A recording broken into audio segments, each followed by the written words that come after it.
মাঝে উপস্থিত হয়েছেন, আমরা তাদের নাম ঘোষণা করবো অল্প কিছুক্ষণের মধ্যে। আপনারা যে যেখানে আছেন প্রতিশোধ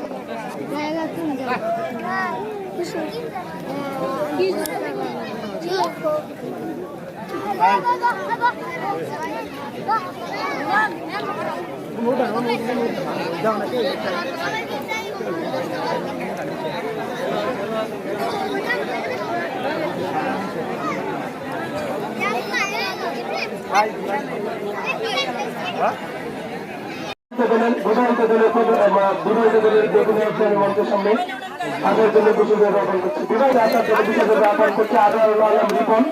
আমি ওনাকে মঞ্চে আসার জন্য বিশেষ আহ্বান করছি। অধিনায়ক নবী সহ সকলকে নবী সহ তাদের দলের সকলে একসাথে একযুগে পুরস্কারটি গ্রহণ করছে। তাদের জন্য আমরা সরাসরি আরেকটি গঠনের মাধ্যমে তাদেরকে তাদের সমর্থন জানাই।